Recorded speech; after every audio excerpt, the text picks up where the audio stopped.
Sir जी sir हाँ जी। तो ये शेयर करते हैं, पीपीटी शेयर करते हैं, ठीक है।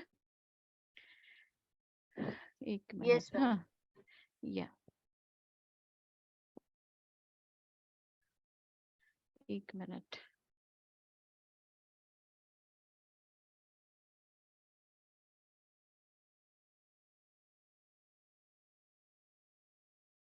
यस, तो शुरू करते हैं। आपको सबको आवाज आ रही है मुझे मेरी? जी मैम, आवाज अच्छे से आ हाँ। रही है। तो जैसे कि सबको पता है कि ज्यादा खतरनाक मीन्स कोरोना कोविड के दौरान लोगों को लगता था कि कोविड से लोग खत्म हो रहे हैं, लेकिन अ, इंडिया में और सारे दुनिया में कैंसर से और हार्ट अटैक से मरने वालों लोगों की संख्या ज्यादा है। तो कैंसर किससे कहा जाता है? जैसे हमारे बॉडी में यूजुअली डेली हजारों लाखों करोड़ों सेल्स जो होती है वो नई नई बनती जाती है, और जो पुरानी होती है वो खत्म हो जाती है। मीन्स वो एक प्रोसेस होता है। तो वो पुरानी एब्सॉर्ब कर ली जाती है, नई बनती जाती है। लेकिन जब आप एक कैंसर में क्या होता है, जो प्रोसेस होता है नई चीजें बनने का, वो एक एबनॉर्मली बढ़ती जाती है। एक मिनट। हाँ या बंदा की नहीं। यस मैम, अभी यस सर ने एक पीपीटी को या चेंज कर दिया है, अभी या इसमें थोड़ा अच्छे से। हाँ यस मैम। हाँ या तो ये जो सेल्स है आप या पिक्चर में देख रहे होंगे कि जो नॉर्मल सेल है वो प्रॉपरली एक, जैसे हमारा बॉडी ग्रोथ होता है, जैसे बचपन में हम लोग छोटे से बड़े हो जाते हैं, बड़े से बूढ़े हो जाते हैं, वैसे ही सेल का स्ट्रक्चर रहता है। लेकिन कैंसर में क्या होता है कि जो सेल एक जगह के एबनॉर्मली बढ़ते जाते हैं और उसका रूपांतरण ट्यूमर में हो जाता है। तो वो ट्यूमर सेल्स और टिश्यू बढ़ते बढ़ते वो ट्यूमर में हो जाता है। अच्छा, ट्यूमर के वो भी ट्यूमर है ना हमारे बॉडी में, दो तरह के होते हैं। Can you change the PPT slide? या तो जो ट्यूमर सर होते अटेंडेंस हैं। ले लीजिए हमारा, हेलो। अटेंडेंस ले लीजिए हमारा। पहले ये खत्म हो जाने दीजिए सर, फिर हम लोग आपका अरे अटेंडेंस लेते हैं। बड़े भाई, आज अटेंडेंस हो लग गई है आप सभी भाइयों की। अटेंडेंस के लिए मत बोलिए बीच में, मैम को सुने अच्छे से आप सभी भाई, प्लीज जी। रिक्वेस्ट है। तो उसमें ट्यूमर जब बढ़ता है तो ट्यूमर के दो प्रकार होते हैं। एक ट्यूमर होता है, ज्यादातर आपके लोगों में आपने देखा होगा कि हाथ में जैसे एक गांठ आ गई है, पैर में या पूरे बॉडी में छोटी छोटी गांठें आती है, वो होती है चर्बी की गांठ। वो कैंसरस नहीं होती है। और कई बार ब्रेन में भी ऐसी गांठ आती है कि वो उसको अगर आप निकाल के देखोगे तो वो कैंसरस नहीं होती है। वो आराम से अगर नहीं बढ़ती है तो वो जिंदगी भर आपके शरीर में रहती है। उसका कोई उससे मीन्स वो आजू बाजू के ऑर्गन्स को परेशान नहीं करती है। वो वैसे की वैसी ही रहती है। वो इजी होता है निकालने के लिए। आ, और कोई दूसरे पार्ट में नहीं, मीन्स कोई दूसरे ऑर्गन में स्प्रेड नहीं होती है। अब जब कैंसर की गांठ होती है वो बहुत ही खतरनाक होती है। वो इतनी जल्दी बढ़ जाती है कि आपको पता भी नहीं चलता है कि वो कब बढ़ गई। और वो धीरे धीरे जब ऑर्गन्स डैमेज हो जाता है या जैसे लंग्स में, आपको पता नहीं चलेगा, लेकिन हाँ खांसी हो रही है, खांसी हो रही है। आपके सबके बॉडी का एक जो अपना ह्यूमन बॉडी होता है वो आप ध्यान से सुनिएगा।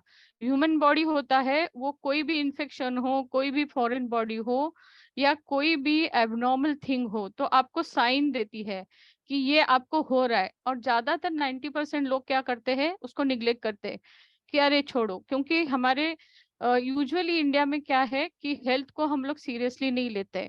सर्दी खांसी जुकाम हो रहा है, चलो ठीक है, 3-3 महीने 4-4 महीने मैं ऐसे पेशेंट देखती हूँ कि उनको 6-6 महीने जैसे लेडीज है, ब्लीडिंग हो रहा है, वो ध्यान नहीं दे रहे हैं, घर वाले नहीं ध्यान दे रहे। ये मेरी आप बीती है, मीन्स मेरी हस्बैंड की बहन ही है। तो मैं बाद में बात करूंगी, लेकिन ये यूजुअली ऐसा होता है कि आप हम लोग ध्यान नहीं देते। तो ये जो कैंसर का जो और एक साथ जब पता चलता है तो लास्ट स्टेज होती है। तो कैंसर का गांठ जो होता है वो पूरा बिल्कुल जैसे मुंह में है।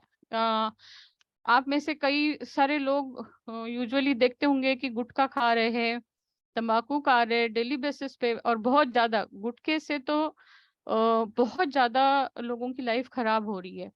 तो वो एक जगह रख के वहां के सेल्स इरिटेट हो रहे, वहां की स्किन इरिटेट हो रही है। इरिटेट होने के बाद क्या होता है, वहां के सेल एब्नॉर्मली ग्रो करने लगते हैं, क्योंकि बॉडी क्या करती है, वो केमिकल्स को सह नहीं पाती है, और वो केमिकल्स को रिएक्ट करने के लिए वो ज्यादा प्रोडक्शन पेशियों का करना शुरू कर देती है, और फिर वो वहां का जो पार्ट होता है वो कैंसर में टर्न आउट होता है। तो जो कैंसर होता है वो आजू बाजू के जैसे समझिए कि लंग कैंसर है तो आपको वो ब्रेन में जा सकता है। जहां जहां नसों से जुड़े होते हैं, वेन से जुड़ी होती है, वो पूरा आपको वो, जैसे ओवरी का कैंसर है तो आपको स्पाइनल कॉर्ड में जाएगा, लंग्स में जाता है, स्प्लीन में जाता है, लिवर में जाता है, ऐसे आजू बाजू के सारे ऑर्गन्स में जाता है। लेकिन फिर वो स्टेज आती है जब तब बहुत मुश्किल हो जाता है, लेकिन कहीं पे भी वो स्प्रेड हो सकता है। Next slide. तो ये दो पार्ट है, एक तो नॉन कैंसरस ट्यूमर होता है और एक कैंसरस ट्यूमर जिसको मैलिग्नेंट ट्यूमर बोलते हैं। उसकी बायोप्सी करने के बाद ही हमको पता चलता है कि ये कैंसर है या नहीं है। लेकिन हाँ, हम लोग नेक्स्ट स्लाइड में देखेंगे। Sir can you please change the slide. अभी ये बहुत ही सारे मानव जाति के लिए एक अच्छी चीज है कि कैंसर सही हो सकता है। आप 20 साल पहले जाइएगा, 20-25 साल पहले गांव में देखिए, शहर में देखिए, जैसे ही लोगों को पता चलता है था कि कैंसर है आपको, तो आधा पेशेंट वही साइकोलॉजिकली खत्म हो जाता था कि अब तो मैं सही होऊंगा नहीं। लेकिन अब ऐसे नहीं है। अब सबसे ज्यादा हमारे यहाँ कैंसर पे रिसर्च होता है, और कैंसर के लिए नई नई दवाई बन सकती है। तो कैंसर बिल्कुल क्योर हो सकता है अर्ली स्टेज में। आपको तुरंत आपका शरीर आपको साइंस देता है कि नहीं, आपके शरीर में कुछ ना कुछ गड़बड़ है, तो आप तुरंत जाके डॉक्टर को दिखा सकते हैं और ट्रीटमेंट ले सकते हैं। बहुत सारे कैंसर के जो टाइप्स होते हैं वो आप हेल्दी लाइफस्टाइल्स माने क्या है, आजकल मीन्स ज्यादातर ओरल कैंसर है, ईसोफेगस मीन जो अन्न की नली होती है उसके कैंसर है, वो तो हम लोग अवॉइड, लंग कैंसर है वो अवॉइड कर सकते हैं, सिगरेट, तंबाकू, खैनी, गुटखा और शराब, ये सब अवॉइड कर सकते हैं। मैं ये नहीं कह रही हूँ कि बिल्कुल आपको साधु संत बनना है, सब कुछ छोड़ना है, लेकिन हाँ, ये एक पॉइंट पे इतने एडिक्शन हो जाता है ना, यंग जनरेशन लोग, मैं देखती हूँ 15, 16, 14 साल के लोग, बच्चे स्पेशली, स्कूल के आजू बाजू जहाँ पान की टपरी होती है वहां तो बिल्कुल बैन करना चाहिए ये सब चीजें। नहीं तो क्या है, ये खाते खाते खाते by the age of 45 means 45 से 50 साल तक आदमी का जो पूरा मुंह होता है वो खराब होता है केमिकल से, और बिल्कुल वो कैंसर प्रोन हो जाता है। तो वो सब चीजें हम लोग अवॉइड कर सकते हैं। अच्छा, लेडीज में क्या होता है कि 10-20% कैंसर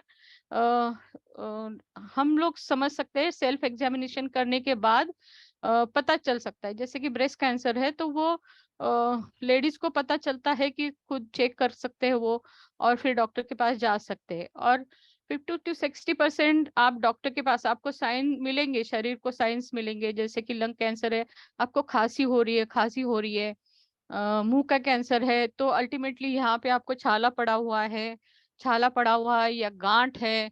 जो टोबैको मीन्स पान खाते हैं, पान खाने वाले लोगों में तो गांठ आता है, तो वो अगर आप उसको नजरअंदाज करोगे तो बिल्कुल भी मीन्स मुंह में यहाँ पे मीन्स बाद में बता दूंगी मैं कि कहाँ पे गांठ होती है, तो वो 101% कैंसरस होती है। तो ये आपको आप नजरअंदाज करोगे, 2-3 साल लगाओगे, तो फिर ये धीरे धीरे ब्रेन में जाके आपके बिल्कुल उसके जो मैलिग्नेंट टिश्यूज होते हैं वो ब्रेन में जाते हैं। दूसरी बात, मेडिकल में आपने देखा होगा कि आज की तारीख में हाथों के डॉक्टर अलग है, पैरों के डॉक्टर अलग है, आंखों के डॉक्टर अलग है, कान के डॉक्टर अलग है, लेकिन उनमें सब में जितनी रिसर्च नहीं हुई करी गई है उतनी कैंसर के लिए रिसर्च करते हैं, क्योंकि कैंसर एक ऐसी चीज है कि उससे बहुत ही ज्यादा आगे 20 साल बाद 25 साल बाद और भी खतरा हो सकता है। तो कॉन्स्टेंटली जो रिसर्च कंपनियां हैं, ड्रग्स कंपनियां हैं, वो कैंसर मेडिसिन के ऊपर रिसर्च करते रहते हैं, ताकि वो जो मेडिसिन केमोथेरेपी होती है जो कैंसर के लिए यूज होते हैं मेडिसिन, उसके लिए बहुत सारी मीन्स अपग्रेडेड वर्जन्स रहते हैं, और उसके कोशिश करते हैं डॉक्टर्स कि उसके साइड इफेक्ट्स भी कम हो, ताकि जो केमोथेरेपिक ड्रग्स होते हैं उसके साइड इफेक्ट्स बहुत ज्यादा होते हैं, जैसे उल्टी आना, भूख ना लगना, लेकिन कोई चॉइस नहीं रहता, क्योंकि आपको कहावत पता होगा, जहर से जहर मरता है, ऐसे बोलते हैं हम लोग, है कि नहीं?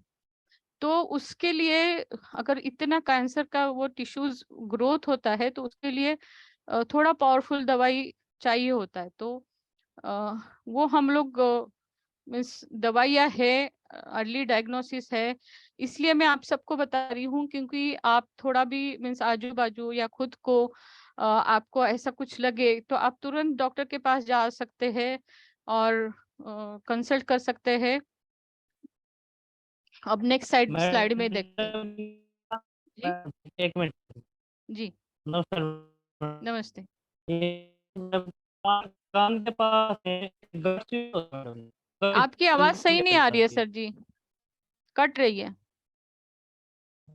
मैं नहीं बोल रहा हूँ कि मेरे कान के पास एक गांठ है जी। मनु जी, आपकी आवाज कट कर क्या रही है?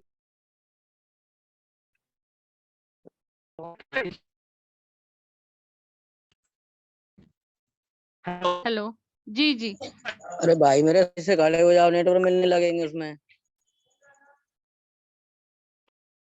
अभी मैडम हाँ अभी कट हो रही है। आप जहाँ पे आपके सिग्नल्स आते हैं सही, वहां पे आप बात कर लीजिए थोड़ा, क्योंकि शायद मुझे लगता है मोबाइल की रेंज नहीं आ रही होगी, तो आवाज सही नहीं आ रही है आपकी। अभी छत पे आ गया मैडम जी।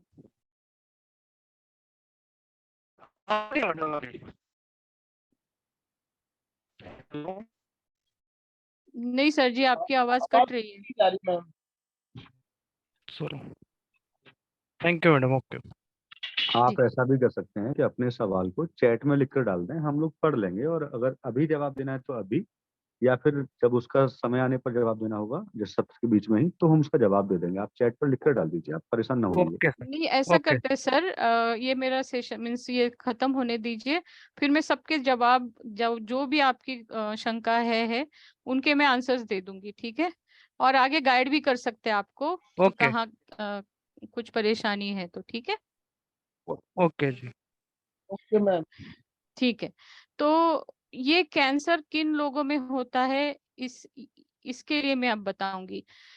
तो जो आजकल की जो जनरेशन है जिसमें कैंसर क्यों होता है, एक तो मीन्स बहुत सारे लोग यंग एज में सिगरेट पीना शुरू कर देते हैं और गुटखा खाना शुरू कर देते हैं, और उसमें क्या होता है, दोस्त का प्रेशर ज्यादा होता है कि चल दोस्त नहीं खा मीन्स दोस्त खा रहा है ना, और वो कह रहा है ना कि तू खा ले, तो हमें तो अपनी दोस्ती निभानी है भाई, चाहे बुरी में, गलत चीजों में, अच्छी चीजों में दोस्ती निभानी है, लेकिन ये नहीं समझ पाता है बंदा कि भाई आगे जाके जिंदगी बर्बाद होनी है।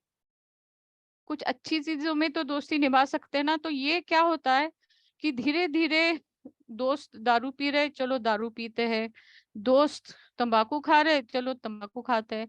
तो ये चीजें हमको बिल्कुल भी स्ट्रिक्टली नहीं, जिस चीजों में आपका शरीर खराब हो रहा है उस चीजों में आपको बिल्कुल मना करना है। चाहे फिर दोस्ती टूटे, दिक्कत नहीं है, क्योंकि आप उसके लिए खुद जिम्मेदार है। अगर आपका शरीर बर्बाद हो रहा है उन चीजों में, तो इन चीजों में क्या होता है आजकल, बहुत ही अपनी लाइफस्टाइल जो होती है वो बिल्कुल क्या होता है, एक जगह बैठते हैं हम लोग। अब तो मोबाइल के लिए इतना मीन्स वो हो गया है कि मोबाइल है, हम लोग बाहर हेल्दी खाना नहीं खाना चाहते हैं, हम लोग हेल्दी मीन्स लाइफस्टाइल एडॉप्ट नहीं करना चाहते, एटलीस्ट सुबह नहीं करते, एक्सरसाइज नहीं करते, जो भी है। और WHO के अनुसार मीन्स जो मेंस होते हैं, आदमी लोग होते हैं, उनका प्रमाण ज्यादा है औरतों से ज्यादा। क्योंकि इसमें क्या चीज है, औरतों में एक हार्मोन्स होते हैं, वो हार्मोन्स की वजह से उनको कैंसर थोड़ा लेट होता है या हार्ट अटैक भी लेट होता है। लेकिन इंसान जो आदमी है, जो मेल्स है, उनमें क्या होता है, उनमें हार्मोन्स अलग होते हैं और एक उम्र के बाद उसका मीन्स उनका प्रोडक्शन कम कम होते जाता है। तो वो हार्मोन्स मीन्स जो मेल्स होते हैं उनको प्रोटेक्ट नहीं करते हैं। तो उसका एक मेन रीजन है कि 42% कैंसर मेल्स में ज्यादा पाए जाते हैं। और उसमें भी जैसे औरतें हैं वो थोड़ा डरती है या जो भी है, ये ज्यादातर व्यसन होते हैं वो अडॉप्ट नहीं कर पाती है, क्योंकि एक एक समाज होता है, बाकियों का प्रेशर होता है, या अ, घर में मेजोरिटी हाउसवाइफ रहती है तो वो इतना ये नहीं करती है। लेकिन जो आदमी होते हैं फिर वो उनके लिए बहुत इजी है, गुटखा खाना, तंबाकू खाना, पान खाना, तो वो बहुत ज्यादा इजी रहता है। इसलिए भी एक एक ये होता है। ये मैं इंडिया के बारे में बात कर रही हूँ। जैसे आप विदेश में जाएंगे तो उनकी फूड हैबिट्स, जहाँ हम लोग लकी है बहुत, हम लोगों के जो मसाले होते हैं, हल्दी वगैरह सब, वो एंटी कैंसरस है, हमारा खाना एंटी कैंसरस है। और विदेश में जाएंगे तो वो मोस्टली कच्चा मीन्स रॉ फूड खाते हैं। मीट मांस भी आधा कच्चा, मीन्स उनमें लेवल्स होते हैं कि इतना पक्का होना चाहिए, कच्चा खाना है 40%। तो उनमें स्टमक के कैंसर, जो पेट के कैंसर होते हैं, कोलोन के कैंसर, वो बहुत ज्यादा पाए जाते हैं। और दूसरी बात, जैसे आप यूरोप में जाएंगे तो हम लोग बहुत सारी चीजों में लकी है। जैसे हमारे यहाँ हम लोग ब्राउन हैं, तो हमारे यहाँ सूर्य किरणें बहुत ज्यादा आती है, तो हमें स्किन का कैंसर होता नहीं है एब्सोल्युटली। लेकिन जो यूरोपियंस है उनको, उनके यहाँ 6-6 महीने बिल्कुल सूरज उगता नहीं है। मीन्स रहता है, उजाला रहता है, लेकिन सूरज की रोशनी ऐसा जो हमारे यहाँ होती है वो नहीं रहते। तो उनके यहाँ स्किन कैंसर का बहुत ही ज्यादा प्रमाण है। तो कई सारी चीजें, हम लोग इंडियंस होने के नाते हम लोग लकी भी है कि हमारे मसाले, हमारी ईटिंग हैबिट्स, इसमें हम लोगों को बहुत ज्यादा कैंसर मीन्स कैंसर प्रोडक्शन नहीं करने की वजह होती है। अच्छा, अगले 14 साल में 75% of cancer patient of the world, हाँ, जो डेवलपिंग कंट्रीज है। अच्छा, डेवलपिंग कंट्रीज माने कौन सी कंट्रीज है? हमारी इंडिया, चाइना, ये सब मिडिल ईस्ट कंट्रीज है, साउथ अफ्रीकन कंट्रीज है। इसमें 75% पेशेंट मीन्स पाए जाएंगे। और वो मीन्स खत्म होने का मीन्स मृत्यु मीन्स डेथ रेट में 75% कैंसर पेशेंट पाए जाएंगे जो खत्म हो जाएंगे। People take health for granted, exactly. ये सबको आपको मीन्स में निवेदन करती हूँ कि ये जो शरीर है ना, ये भगवान की देन है। देखिए, और शरीर हमको मीन्स जैसे हम लोग भगवान की रोज पूजा करते हैं, मस्जिद जाते हैं, मंदिर जाते हैं, वैसे भी हम लोगों को शरीर का भी देखना पड़ेगा। कई सारे लोग क्या करते हैं कि जिंदा रहने के लिए मीन्स जो जिंदा रहने के लिए खाते हैं वो तो बिल्कुल फिट रहते हैं, और मीन्स खाने के लिए जिंदा रहते हैं उनमें काफी बीमारियां हो जाती है। तो ये सारी चीजें जो होती है, ये आपको बिल्कुल या ध्यान रखना पड़ेगा। आपके शरीर में बिल्कुल शरीर का ध्यान रखना पड़ेगा। जो भी कुछ बदलाव आएगा तो तुरंत आपको बताना पड़ेगा, डॉक्टर के पास जाना पड़ेगा, क्योंकि डॉक्टर जो मीन्स कई सारे लोग होते हैं कि डॉक्टर के पास जाना नहीं चाहते। इसमें मेरे रिश्तेदार भी है खुद के। मुझे हाथ जोड़ के बोलना पड़ता है कि भाई जाइए, आप ये हो रहा है, नहीं जाएंगे। तो मीन्स इंडिया में इतना डॉक्टर का सेक्टर मीन्स मेडिकल सेक्टर्स और दवाइयाँ भी अच्छी हो रही है। तो आपका जो भी सिम्टम्स, अगर कुछ भी आपको लगे कि हाँ मुझे यहाँ गांठ है या कुछ है, तो आप तुरंत जाइएगा। Next slide please, slide. अच्छा, तो इसमें है ना एक मिनट, हाँ, कैंसर का ट्रीटमेंट का जो है वो बिल्कुल आप मुंबई में जाते हैं तो आपको मुंबई के लिए बहुत अच्छा ट्रीटमेंट है, लेकिन जहाँ गांव में, मेरे गांव में भी कैंसर का ट्रीटमेंट नहीं होता है। 2-3 जगह है, उस वहां पे मुझे रेफर करना पड़ता है पेशेंट को। तो ये सारी चीजें थोड़ा सा मीन्स लोग अवेयर कर सक मीन्स थोड़ा सा लोगों को भी समझना चाहिए कि उसके लिए जो जितनी भी फैसिलिटीज होती है वो आजकल अफोर्ड कर सकते हैं। मुंबई में कहीं पे भी आप जहाँ जहाँ कैंसर रिसर्च सेंटर्स है वहाँ पे अफोर्ड कर मीन्स लोगों के लिए वो अफोर्ड कर मीन्स खर्च कर सकते हैं, उतना वो कोशिश कर रहे हैं कि अफोर्ड कर रहे हैं। लेकिन उसमें भी बहुत सारे लोग क्यों क्यों खत्म हो रहे कैंसर से, जैसे कि मैं बहुत बार देखती हूँ जो गांव के पेशेंट है। अभी 2-3 दिन पहले पेशेंट आया था, पूरा यहाँ पे मुंह का कैंसर हो गया था, शायद तंबाकू खा रहे थे, उम्र थी 70। उन्होंने मना कर दिया कि मैं कहीं नहीं जाऊंगा, मैं नहीं ट्रीटमेंट लेना चाहता हूँ। तो ऐसा भी है, लेकिन कुछ उसके लिए कुछ नहीं कर सकते। एक इंश्योरेंस आता है, इंश्योरेंस हेल्थ इंश्योरेंस आता है, उसके लिए भी लोग इतना अवेयर नहीं है। आप देखिए मीन्स कोशिश की कर सकते हैं कि हेल्थ इंश्योरेंस निकालने के लिए, क्योंकि वो फिर आगे जाके चीजें इजी हो जाती है।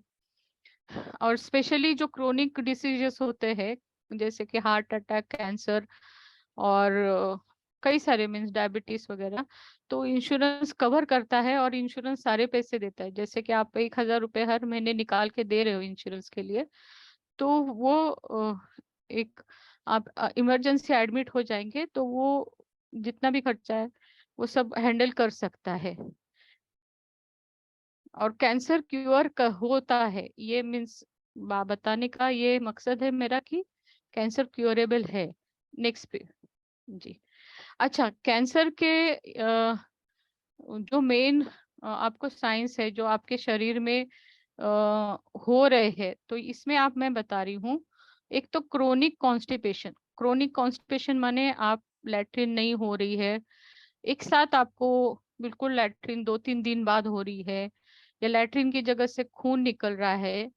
आप पेशेंट को लगता है कि वो पाइल्स की वजह से है, पाइल्स की वजह से एक एक साल पाइल्स का ट्रीटमेंट लेता है, कुछ नहीं होता है, तो ऑल ऑफ अ सडन फिर डॉक्टर बताते कि नहीं आपको तो कोलोन का कैंसर हो गया है। तो ये एसिडिटी, एसिडिटी जो होता है यूजुअली, एसिडिटी गैस जो होता है ना, यहाँ पे जो छाती में जलन मचता है, तो कई बार होता है कि वो अल्सर छाले छाले पड़ के इंटेस्टाइन में या स्टमक में या अन्न की नली में वो छाले कैंसर के होते हैं। तो वो हम लोग उसको भी नजरअंदाज करते हैं। पानी कम पीना, जैसे कि दिन भर में एटलीस्ट 3-4 बोतल तो पानी मीन्स लीटर पानी पीना है। नींद कम करने का आजकल मोबाइल का बहुत ज्यादा एडिक्शन है, तो नींद 8 घंटे तो कोशिश कीजिए कि 8 घंटे आपको नींद चाहिए। और स्ट्रेस लेवल इतना है कि लोगों को बस भागना है। पहले के जमाने में भी लोग जिंदा रहते थे, काम होते थे, सब कुछ होता था। अब क्या है, अब अच्छा पड़ोसी ने गाड़ी ली, मुझे और 2 शिफ्ट एक्स्ट्रा करने हैं और मेरे भी दरवाजे पे गाड़ी। अरे आखिर अब तो 2 रोटी खाओगे ना सब घर में जाके। तो ये स्ट्रेस है ना, काम के लिए, वर्क में, सब चीजों में स्ट्रेस है। और उसका कोई मीन्स ये नहीं है आगे जाके, कोई ये नहीं। जितना स्ट्रेस आप कम कर सकते हैं उतना अच्छा है। Next slide. अच्छा, प्रीडिस्पोजिंग फैक्टर्स माने क्यों ऐसा, मीन्स कैंसर होने के लिए आपको जो मीन्स फैक्टर्स होते हैं, उसके लिए लंग कैंसर, जो लंग फेफड़ों का कैंसर होता है, उसके लिए स्मोकिंग, बीड़ी, सिगरेट, हुक्का, जो भी है, सिगरेट वगैरह। पैसिव स्मोकिंग, आप समझिए कि आप घर में हैं, बच्चा घर में है सामने, आप दिन में 40 सिगरेट पी रहे 40 सिगरेट पी रहे, तो बच्चा 80 सिगरेट का धुआं उसके लंग्स में खींच रहा है।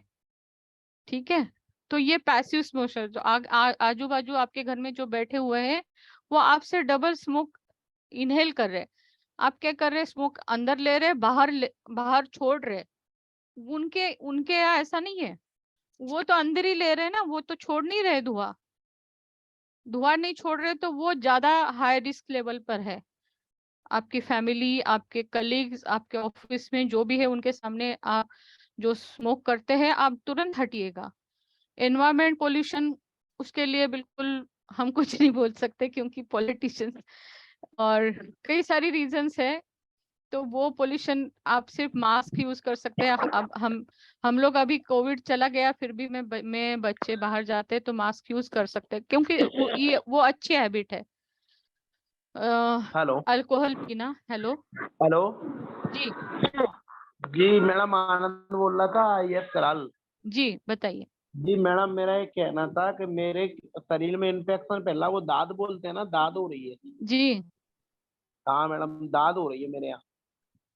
बिल्कुल, आप है ना, मुझे ये खत्म होने दीजिए, तो मैं आपको दवाई लिख के दे दूंगी। ठीक है जी मैडम, बच्चा, और मेरा मैडम बच्चा भी है, वो अभी 1-1.5 साल का है, उसके यहाँ भी हो गई वो। अच्छा, ठीक जी है, नो मैडम। प्रॉब्लम। ये सेशन खत्म होने के बाद मैं हमारे कोऑर्डिनेटर आपसे कॉल करेंगे और मैं वीडियो कॉल पे आपसे बात कर लूंगी। ठीक है जी जी जी जी। तो ये ओरल कैंसर माने मुंह का कैंसर। मुंह माने पूरा ये जो दांत है, अंदर की कैविटी है, उसमें जीभ भी आ गई, टंग भी आ गई। तो उसमें भी बीड़ी, सिगरेट स्मोक करना, टोबैको मीन्स तंबाकू, पान मसाला, सुपारी, खैनी, सब आ गए। और टोबैको मंजन और टोबैको पेस्ट, वो भी आपको यूज नहीं करना है। टोबैको सबसे ज्यादा खतरनाक होता है शरीर के लिए, क्योंकि उससे एक नशा आता है, तो वो लोगों को लगता है कि और यूज करें। नेक्स्ट स्लाइड जी। ये हो गई, ये भी हो गई। हाँ, कैंसर ऑफ सर्विक्स, ये जो लेडीज में है, आप आजू बाजू के लेडीज है, आपकी माँ, मम्मी है, सिस्टर है, ये सबको इनको बता सकते हैं कि जो बच्चेदानी का कैंसर है, बच्चेदानी का मुंह का कैंसर है, वो यूजुअली जल्दी शादी करते हैं, 14-15 साल में, उनमें होता है।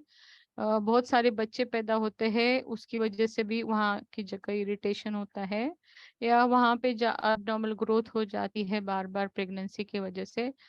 और मल्टीपल सेक्स पार्टनर्स, जिससे कि ये खैर इंडिया में ये बहुत कम रहता है। तीसरा जो कॉज है, तीसरा कारण है, वो इंडिया में नहीं रहता है, वो यूरोप में रहता है। ब्रेस्ट कैंसर जो होता है, वो यूजुअली जल्दी जिनको पीरियड आते हैं, या लेट मैरिज होता है, जो औरतें ब्रेस्ट फीडिंग नहीं करती है, और जिनमें चिल्ड्रन जिनको बच्चे नहीं है, इसमें एक मैं और ऐड करना चाहती हूँ कि अगर आप कॉन्ट्रासेप्टिव यूज करते हो तो आप यूज कीजिएगा, अपनी वाइफ को कॉन्ट्रासेप्टिव पिल्स नहीं दे दीजिएगा। अगर बच्चा नहीं चाहिए आपको या 2 बच्चों के बीच में गैप चाहिए तो आप यूज कर सकते हैं कॉन्ट्रासेप्टिव।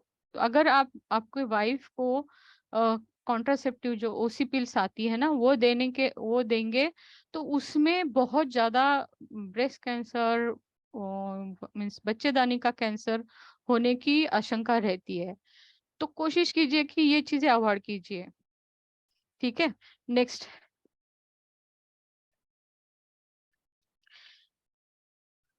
अच्छा, 7 वार्निंग साइन ऑफ कैंसर। जो साइन के कैंसर है आपके शरीर में, ये हमेशा आप चेक करते रहिएगा। अनयूजुअल ब्लीडिंग, जैसे कि आप हम लोग सोचते हैं कि ये पाइल्स की वजह से हो रहा है, तो जो भी है पाइल्स का जितना ब्लीडिंग, फ्रेश ब्लीडिंग पाइल्स का बहुत महीने तक नहीं चलता है ब्लीडिंग, दवाई खा के खत्म हो जाता है। वो जहाँ वहाँ का एरिया हील होता है तो वो ब्लीडिंग खत्म हो जाता है। अगर कॉन्स्टेंटली ब्लीडिंग हो रहा है, उसमें दो है एक फ्रेश ब्लीडिंग जो नॉर्मल हाथ कट जाता है ना, तो जैसे ब्लीडिंग होता है वैसे, या काले काले जैसे क्लॉट्स आते हैं ना, जैसे ब्लड क्लॉट होके आता है। काला काला ब्लीडिंग का मतलब है कहीं ऊपर इंटेस्टाइन में आपका कैंसर का ये है और वो नीचे लैट्रिन के थ्रू जा रहा है। दूसरी बात है कि छाला पड़ा हुआ है, मुंह में छाले है, 2-3 महीने नहीं जा रहे, आप इलाज कर रहे हैं, डॉक्टर के पास जा रहे, नहीं जा रहे, तुरंत आपको जाके दिखाना है सर्जन को कि भाई ये मुझे छाला पड़ रहा है। आपकी लैट्रिन की हैबिट चेंज हो रही है, कभी लूज मोशन ही हो रहा है, कभी कॉन्स्टिपेशन ही हो रहा है, आप तुरंत जाके दिखाए। मुंह में छाला है, निगलना में प्रॉब्लम आ रही है, खराश हो रही है बार बार, आप तुरंत जाके दिखा सकते हैं। कहीं पे भी ब्रेस्ट में गांठ है लेडीज में, वो जाके दिखा सकते हैं। और कहीं पे भी आपके स्किन पे मस्सा आता है ना, मस्सा का कलर चेंज होता है, मीन्स वो बढ़ जाता है अचानक से, या उसमें से खून निकलना शुरू हो जाता है, तो तुरंत दिखाइए। ये स्किन कैंसर का बहुत ज्यादा फर्स्ट साइंस है। चेंज नेक्स्ट जी। तो ये स्टैटिक्स है थोड़ा सा कि मेन जो मेल्स होते हैं उनमें मुंह का कैंसर, फेफड़ों का कैंसर, स्टमक का कैंसर, नीचे इंटेस्टाइन में जो आंतें होती है उसका कैंसर, फैरिंग्स माने जो ये सांस की नली होती है ना जो यहाँ पे होती है उसका कैंसर, और लिम्फ नोड्स होते हैं, वो जो गिल्टी बोलते हैं ना, गिल्टी आ गई तो वो भी कभी कभी कैंसरस हो सकती है। और प्रोस्टेट जो एक ग्लैंड होती है यूरिनरी सिस्टम के यहाँ जहाँ पेशाब करते हैं, तो वहाँ का कैंसर भी होता है। लेकिन प्रोस्टेट कैंसर बहुत स्लो डेथ, मीन्स अगर आप डॉक्टर के पास जाओगे, ऑन्कोलॉजिस्ट के पास, तो वो बोलता है कि ठीक है आपको प्रोस्टेट कैंसर है तो आप खुश रहिएगा, आप 10-15 साल आराम से जिंदा रहेंगे, ऐसा है। और औरतों में ब्रेस्ट कैंसर है, सर्विक्स मीन्स मुंह, बच्चेदानी के मुंह का कैंसर है, इंटेस्टाइन का कैंसर है, ओवरी का कैंसर है, और जो गुटखा वगैरह खाती है उनको माउथ कैंसर होता ही है। ज्यादातर जो है प्रमाण वो ब्रेस्ट कैंसर का है। उसमें भी मैं ऐड करना चाहती हूँ कि जो ओरल कॉन्ट्रासेप्टिव पिल्स जो लेते हैं यंग जनरेशन, या बच्चे नहीं चाहिए, या वो 2 बच्चों के बीच में गैप चाहिए, उनमें ज्यादा होता है ब्रेस्ट कैंसर। वो बिल्कुल कोशिश कीजिए कि वो ओसी पिल्स कम से कम यूज करें। लोग 5-5 साल लेते हैं, 5-5 साल खाते हैं, स्पेशली औरतें, वो सही नहीं है। वो definitely it turns into breast cancer या यूट्रस कैंसर। सर्विक कैंसर दूसरे नंबर पे है, लंग कैंसर तीसरे नंबर पे है, और oral cancer oral cancer actually पहले नंबर पे है, 1.50 लाख। तो ओरल कैंसर क्यों पहले नंबर पे है, इसकी बिल्कुल पूरी जिम्मेदारी गुटखा, तंबाकू और खैनी की वजह से है। चेंज। तो आप आपको ये बता दूं कि कैसे अवॉइड कर सकते हैं हम लोग, प्रिवेंशन कैसे कर सकते हैं। प्रिवेंशन करने का मतलब है कि बिल्कुल जो चीजें हम लोगों के हाथ में है वो हम लोग खत्म कर सकते हैं। जैसे कि स्मोक कर रहे हैं आप, तो स्मोकिंग अवॉइड कर सकते हैं। बीड़ी, सिगरेट, पान मसाला, गुटखा वगैरह दिन में एक बार खाइएगा, आपको अच्छा लगता है खाइएगा, नो प्रॉब्लम। पान खाना, इंडियंस को बिल्कुल पान खाना तो अवॉइड नहीं कर सकते, लेकिन ये नहीं है कि पान कॉन्स्टेंटली मुंह में ठूसा है और आप काम कर रहे, नहीं। अच्छा,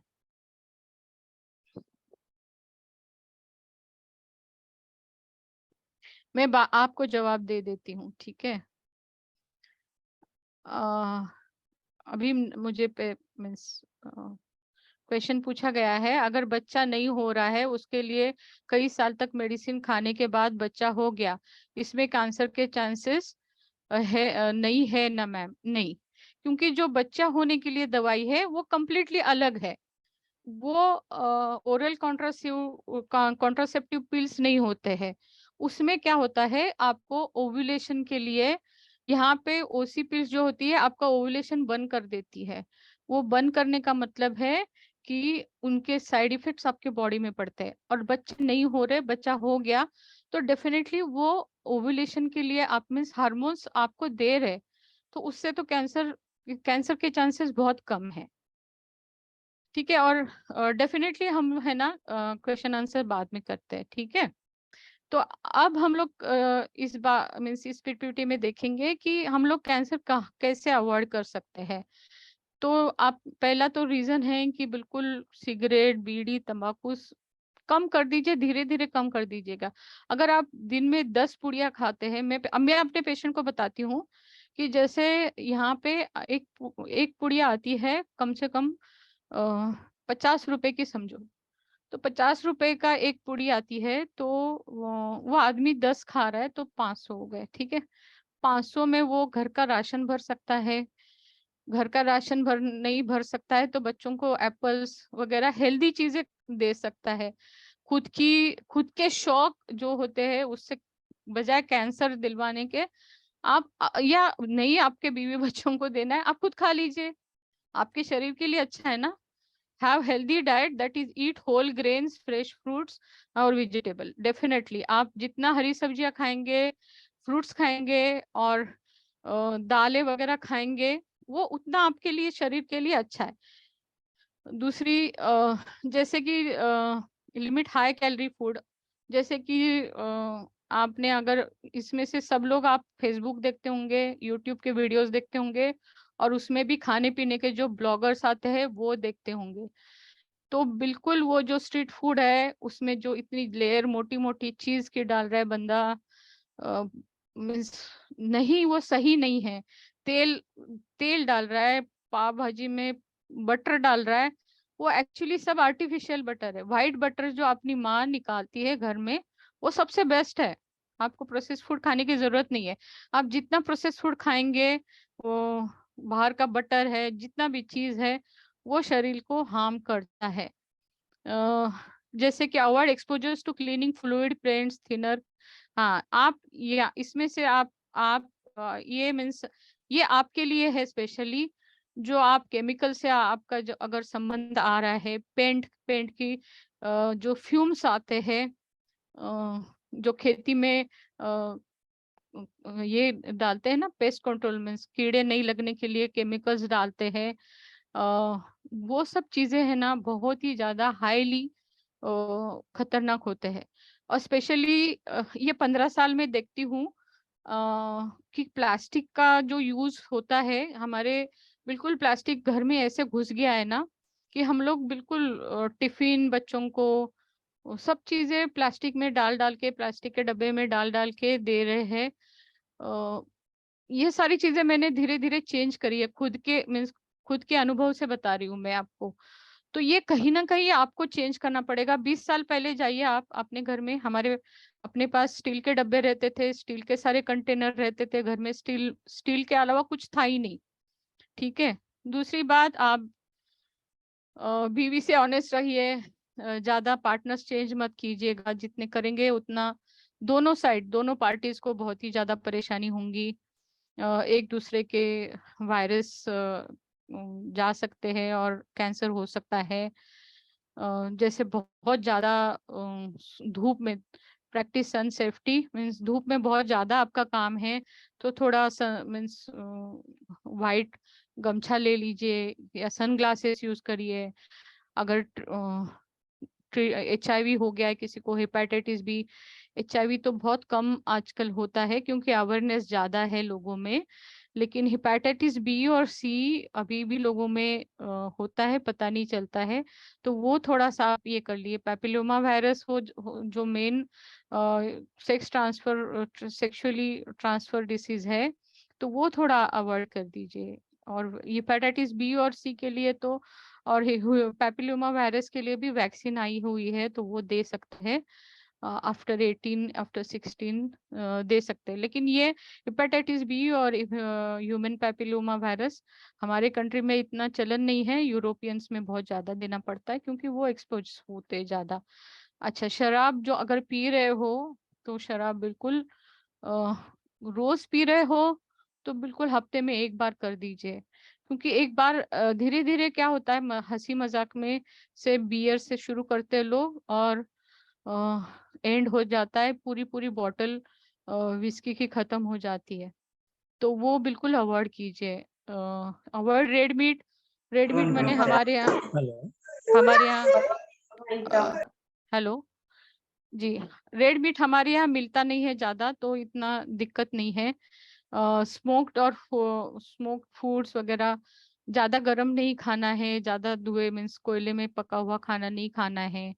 कोल्ड ड्रिंक्स नहीं पीना है। आप एक्सरसाइज डेली कर सकते हो और करना ही चाहिए, मीन्स योगा वगैरह नहीं है, लेकिन एक्सरसाइज आधा घंटा एक्सरसाइज 5 दिन, 30 मिनट का वॉक 5 दिन, आपको बिल्कुल 70 साल तक जिंदा रह सकते हैं आप। मीन्स ये आधा घंटे का वॉक आपके शरीर को पूरा ब्लड सर्कुलर नॉर्मल करता है, फ्रेश हवा देता है, ऑक्सीजन बहुत सारा देता है, हार्मोन्स आपके एक्टिवेट करता है और आपका पूरा दिन सही जाता है। तो हाँ, दूसरी बात इसमें है, know your personal and family history of cancer.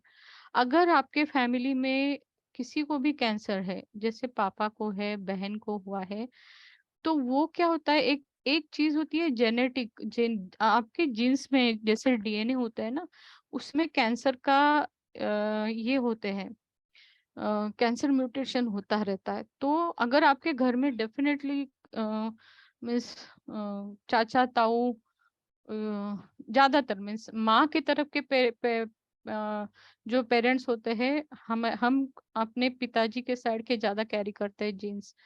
तो आपको ध्यान देना है कि अगर आपके चाचा ताऊ किसी भी रिलेटिव्स को कैंसर है और आपको थोड़ा भी शक लगे कि ऐसा मुझे हो रहा है, आप तुरंत जाके दिखा दीजिए। क्योंकि यूजुअली मैंने देखा है, मैंने अपने घर में देखा है, चाचा जी को हुआ, चाचा जी की बेटी को हुआ, चाचा जी को बहनों को हुआ। तो ये बिल्कुल पहले इतना स्क्रीनिंग पॉसिबल नहीं था, लेकिन अब तो है। तो आप अब तो बिल्कुल इजीली कर सकते हैं, डिटेक्ट कर सकते हैं। Next slide please. ओके, इसमें हम देखेंगे कि स्टेप्स फॉर अर्ली डायग्नोसिस। जैसे कि अर्ली डायग्नोसिस में क्या कर सकते हैं। आपको अगर जैसे मुंह में छाला हुआ है, ठीक है, छाला कम नहीं हो रहा है, या छाले में से खून आ रहा है, छाला बड़ा हो रहा है, तुरंत आप जाइए, तुरंत आप डॉक्टर के पास जाइए। आप बताइए कि मैं ऐसा ऐसा है मुझे, आप तुरंत डॉक्टर फिर आगे की प्रोसीजर शुरू कर सकता है। अब हमारी जो है फाउंडेशन डिजी स्वास्थ्य, वो भी हेल्प कर सकती है, और स्पेशली कैंसर पेशेंट को बिल्कुल तुरंत हेल्प करने के लिए बिल्कुल वो कटिबद्ध है।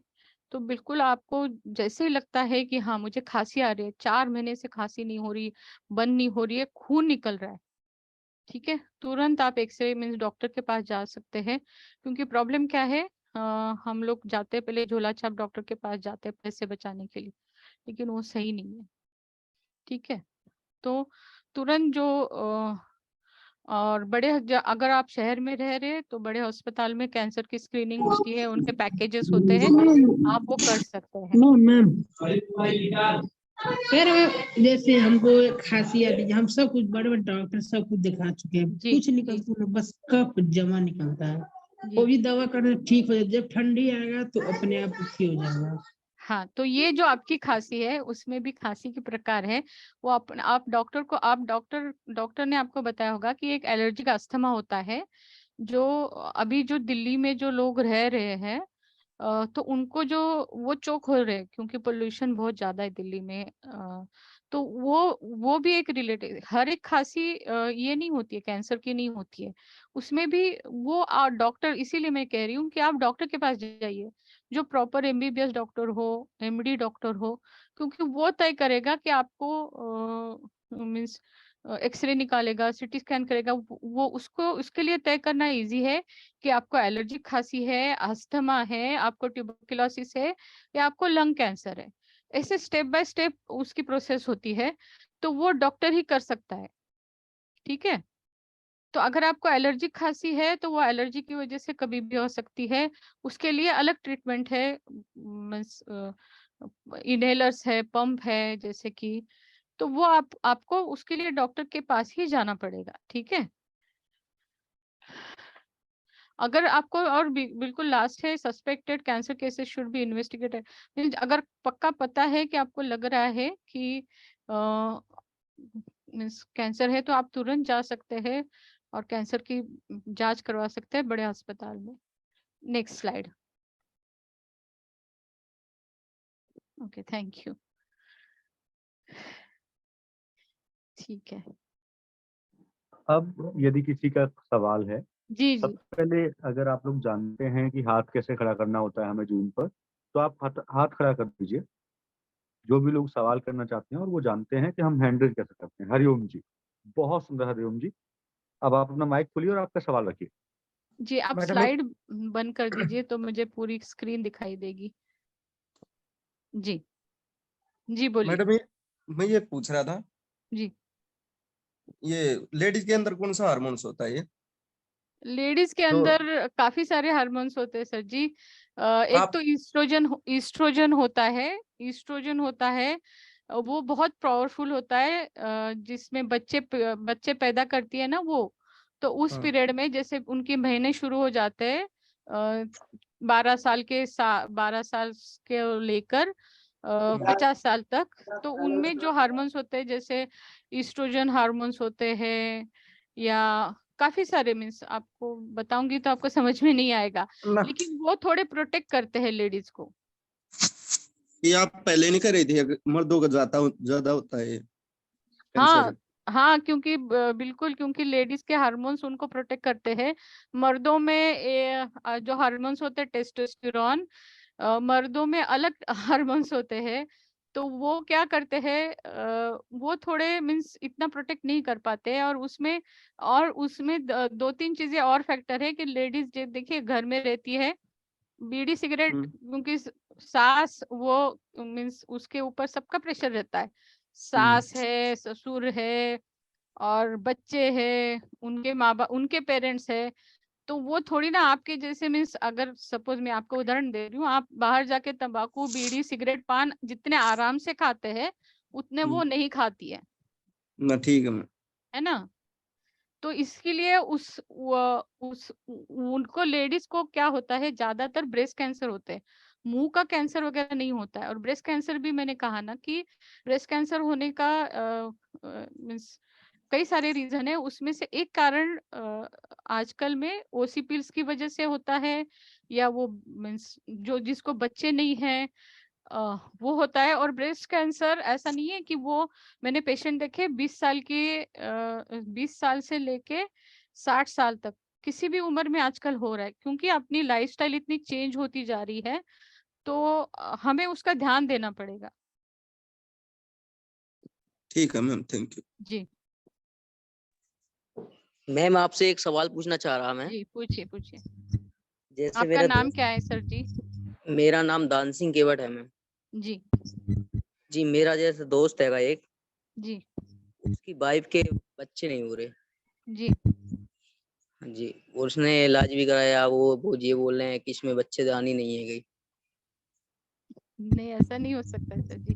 बच्चेदानी होगी या मीन्स बच्चेदानी में कुछ एबनॉर्मलिटी होगी, तो इसीलिए कुछ ना कुछ प्रॉब्लम मीन्स, क्योंकि अगर आप मुझे उनको बोलिएगा, हमारे फाउंडेशन डीजी स्वास्थ्य फाउंडेशन को कांटेक्ट कीजिए, तो हम डेफिनेटली उनको हेल्प करने की कोशिश करेंगे। ठीक है मैम, बताऊंगा। ठीक एक मिनट में आपकी बात करता हूँ। जी आपको आवाज आ रही है मेरी? जी जी जी इख्यार जी, आपको जिन सर ने अभी इस सेशन में जोड़ा है, प्लीज आप उनसे संपर्क करके अपना कंसल्टेशन के लिए आप अपना अप्लाई कर दीजिए, तो आपका कंसल्टेशन हम करवा देंगे। ठीक है, आप अगला जिनका भी सवाल है कृपया वो अपना सवाल रखें। जी।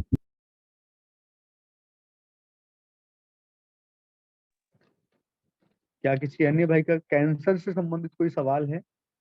अच्छा, मेरा वहाँ- एक सवाल है। आप जितने भी लोग मुझे सुन रहे हैं, उसमें से कितने लोग हाथ खड़े कीजिए कि आप तंबाकू, गुटखा और खैनी खाते हैं, और मेरा ये सब बताने के बाद आप कितने लोग रेडी है ये सब छोड़ने के लिए? अरे दयाल जी ने हाथ खड़ा किया हुआ है। जी दयाल जी। मैं पान मसाला खाता हूँ, जी पर अभी कुछ दिनों से अपनी फिटनेस को लेके थोड़ा सा एक्टिव हूँ, तो कम किया है मैंने।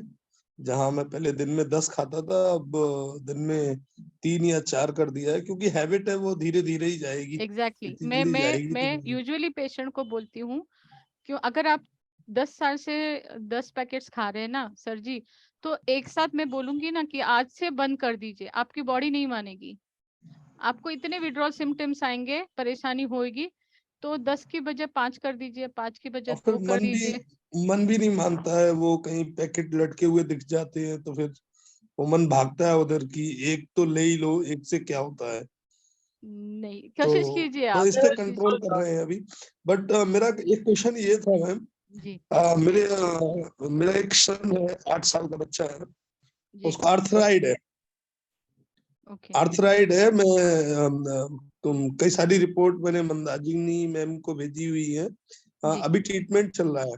तो जी ये आर्थराइड जो होता है, ये आर्थराइड ये क्या लॉन्ग टर्म बीमारी होती है या ये शॉर्ट टर्म बीमारी होती जी है? जी, ये है ना, इसको जो आपका अगर बच्चा छोटा है तो इसको बोलते हैं जुवेनाइल आर्थराइटिस, जो छोटे बच्चों में होता है यूजुअली। जैसे जैसे बच्चा बढ़ता जाएगा ना, क्योंकि अभी उसकी इम्यूनिटी कम है, उसके बोन्स की ग्रोथ, सबकी ओवरऑल ग्रोथ देखिए कम है, हार्मोन्स का लेवल कम है। जैसे जैसे इसकी प्यूबर्टी आएगी, जैसे मीन्स 13-14 साल का हो जाएगा, जैसे बढ़ता जाएगा, इसका ये आर्थराइटिस का प्रमाण कम कम होता जाएगा। मैं लेकिन मेरा हाँ, सवाल आपको मेडिकेशन देते रहना चाहिए। बिल्कुल मेडिकेशन कम मत कीजिए कि हाँ नहीं कुछ नहीं हो सकता है, ऐसा मत कीजिए, क्योंकि धीरे धीरे जैसे ही बढ़ता जाएगा with the help of medicine वो सही हो जाएगा। मैं मेरी आवाज जी जी आ रही है। नहीं, अभी मैंने देखा है कि थोड़ा सा उसका सीआरपी वगैरह और फैटी लीवर वगैरह थोड़ा कम हुआ है हाँ, जैसे मेडिसिन से। वही बता रही हूँ मैं कि जैसे जैसे बढ़ता जाएगा उसकी इम्यूनिटी स्ट्रांग होती जाएगी। ठीक, आप देखिए ना कि नॉर्मली जो 5 साल का बच्चा है, 5 से 10 साल जैसे स्कूल जाता है, हर महीने बीमार होके आता है, ठीक है। लेकिन 12 साल के बाद वो बुखार का प्रमाण सब कम कम होता जाता है, और फिर सीजनल जो होता है सबको 6 महीने में, 1 साल में बुखार आता है बस। तो ये आप समझिए कि उसके जैसे जैसे इम्यूनिटी बढ़ती जाएगी, और ये डेफिनेटली डॉक्टर ने इम्यूनिटी बढ़ने के लिए भी दवाई दी होंगी, यूजुअली जुवेनाइल आर्थराइटिस में देते हैं। तो आप बिल्कुल एक 4-5 साल बाद नॉर्मल मीन्स उसके सारे रिपोर्ट्स नॉर्मल आना शुरू हो जाएंगे। ठीक है मैम। फिजिकल एक्सरसाइज भी जरूरी है उसके साथ। नहीं, क्योंकि अभी उसके जॉइंट्स वगैरह देखिए आर्थराइटिस है, उसको बहुत ही ज्यादा विगरस एक्सरसाइज करने की जरूरत नहीं, क्योंकि कब फ्रैक्चर हो जाएगा, कब उसके बोन्स पेन करेंगे। 1 डे एट ए टाइम, थोड़ा सा धीरे ले लीजिएगा उसको, ठीक है। समटाइम कभी कभी उसको जॉइंट्स पेन होते हैं, जॉइंट्स हाँ पेन। हाँ, क्योंकि वो बिल्कुल मीन्स थोड़ा 10 साल का होने दीजिए उसको, फिर आप धीरे धीरे धीरे उसको खेलना, मीन्स जो भी खेल उसको पसंद है उसमें डाल सकते हैं, या खेलने के लिए अलाउड कर सकते हैं, ठीक है। मैम मेरा एक ओके सवाल मैम, था। Thanks a lot. जी बोलिए बोलिए। मैम मैं ये कह रहा हूँ, हमारी वाइफ के ना सीने में दर्द रहता है, कभी कम हो जाता है तो कभी ज्यादा हो जाता है। डॉक्टर को दिखाया तो भाई कहता भाई गैस बनती है, तो अच्छा दवा खाई थोड़ा आराम, फिर उसके बाद फिर ऐसे हो जाता है। अच्छा, तो यूजुअली उनको मीन्स पीरियड्स के देखिए, पीरियड्स के आने से पहले ज्यादा परेशानी होती है। नहीं, पीरियड से आने से पहले तो नहीं मैम। ओके, तो मुझे एक्चुअली आप अलग से मुझे मंदाकिनी जी से बात कर लीजिए अलग से, क्योंकि मुझे उनको चेक करना पड़ेगा, फेस टू फेस देखना पड़ेगा, सारी हिस्ट्री लेनी पड़ेगी, क्योंकि अभी तो ये सेशन है, थोड़ा सा टाइम दे के मैं मोहम्मद बात कर अकमल, सकती हूँ, है ना। जी तो फिर मोहम्मद जो अकरम भी जी, दवाई है मैं उनको दे सकती हूँ, ठीक है, क्योंकि मुझे अकरम जी पूरा क्लिनिकल एक हिस्ट्री बार चाहिए आपसे भी होगी। मुझे बता दीजिए। सॉरी मैम, मैं कहता अकरम जी एक बार आप भी प्लीज आपके ट्रेनर से कंसल्ट कर लीजिए, वो मंदाकिनी से आपको कनेक्ट करा देंगे, तो आप डायरेक्ट मैम से बात कर पाएंगे उस समय। अभी हम लोग बात भी कैंसर के ऊपर कर रहे हैं, तो बाकी अन्य जो भी आप सवाल पूछेंगे वो बहुत ही ज्यादा सार्थक भी नहीं रहेंगे आज के लिए, जी जी और हम पूरी डिटेल में अभी हम लोग बात भी नहीं कर पाएंगे। मेरा सभी से एक बार पुनः निवेदन है कि अगर आपको कैंसर से हाँ संबंधित किसी की कोई चीज जाननी है, कोई बात पूछनी है, तो सवाल अपना रखें। यदि कैंसर से संबंधित अगर आप कोई चीज नहीं जानना चाहते हैं, तो आप अपने ट्रेनर से बात करके अपना कंसल्टेशन बुक करवाइए। हम आपका कंसल्टेशन करवाएंगे, वो फ्री रहेगा, ऐसा नहीं है कि उसके लिए मैं ऐसा बोलूँ कि चार्ज रहेगा, वो फ्री रहेगा आप लोगों के लिए, आप निश्चिंत रहें। जैसे अकरम जी आप हैं, उमेश जी आप हैं, और अभी उनसे पहले जो सवाल पूछा गया था उनके लिए भी मैं बोलूंगा कि आप लोग प्लीज कंसल्टेशन में अपना नाम दें, तो हम लोग आपका कंसल्टेशन फ्री करवाएंगे, आप निश्चिंत रहें उसके लिए, आपकी जो भी समस्या है उस पर पूरा समाधान करने की कोशिश की जाएगी। तो मैम अपना उमेश, मतलब आप नंबर दे देना, मैं मैम साहब से बात कर लूंगा, बात करा लूंगा। एक ठीक है, आप अभी नंबर लिखिए। नंबर 1 सेकंड जी, एक है मेरा नंबर ही लिख लीजिए सभी लोग, जिससे कि आप लोग कंसल्टेशन के लिए मुझे मैसेज डाल दीजिए। सर अपना नंबर बता दीजिए। मैं भी अपना नंबर लिख दूंगा थोड़ी देर में। अभी एक काम करता हूँ कि अगर कैंसर का संबंधित कोई सवाल किसी और का है, वो सवाल ले लेता हूँ, सत्र खत्म करने से पहले मैं अपना नंबर सभी को बता के जाऊंगा, ठीक है। सर नंबर और नाम लिख देना, ध्यान रहेगा। जी बिल्कुल बिल्कुल बकरम जी, और अन्य जितने भी लोग हैं मैं सबको हेल्पलाइन नंबर और मेरा नंबर दे के जाऊंगा, जिससे कि आप कोई भी स्वास्थ्य संबंधित जानकारी है या सलाह है वो आप ले सकते हैं। अभी किसी का कैंसर से संबंधित यदि किसी का सवाल है, तो वो सवाल प्लीज आप रखें। किसी का भी कैंसर से संबंधित कोई सवाल, जिज्ञासा या जानकारी लेना चाहते हैं, प्लीज रखें। ये मैम जी बोलिए। 2 महीने से जी गला दुख रहा है, डॉक्टर की सलाह भी ली है, डॉक्टर ने चेकअप वगैरह भी करा है, तो अच्छा ये बोल रहा है कि वैसे तो ठीक है, वो दवाई दे रहा है जी, लेकिन आराम नहीं लग रहा उनसे। अच्छा, क्या क्या परेशानी होती है सर जी आपको? कई बार तो ऐसा हो जाता है सर मैम कि गला रुक सा गया, हाँ और कई बार बिल्कुल सही, कोई दिक्कत नहीं। अच्छा, गले में हाँ खराश होती है? हाँ जी, गले में खराश भी होते, कई बार पानी पीता हूँ या कुछ खाना खाता हूँ, हम्म, ऐसा लगता है जैसे अंदर कुछ जख्म है या। अच्छा हाँ जी अच्छा, आप दिन में कितने मीन्स गुटखा या खैनी खाते हो, क्या खाते हो? मैम मैं हुक्का पीता था, लेकिन वो बिल्कुल कम कर रखा अब तो, 1 या 2। अच्छा हाँ जी। ठीक है, क्योंकि और देखिए हुक्का मीन्स हुक्का लोगों को लगता है कि हुक्के से कुछ नहीं होता कैंसर, लेकिन हुक्का ज्यादा खतरनाक रहता है, ठीक है। तो इस मामले में आपको मैं सलाह दूंगी कि बिल्कुल बंद ही कर दीजिए, ठीक ठीक है है, जी। बंद करके ऑब्जर्व कर दीजिए। और मंदाकिनी जी को है जैसे अभी विशाल जी ने बता दिया कि उनका नंबर शेयर करेंगे, तो कल तक तुरंत में मुझसे कांटेक्ट कीजिए, मैं आपको मेडिसिन लिख दूंगी, ठीक है।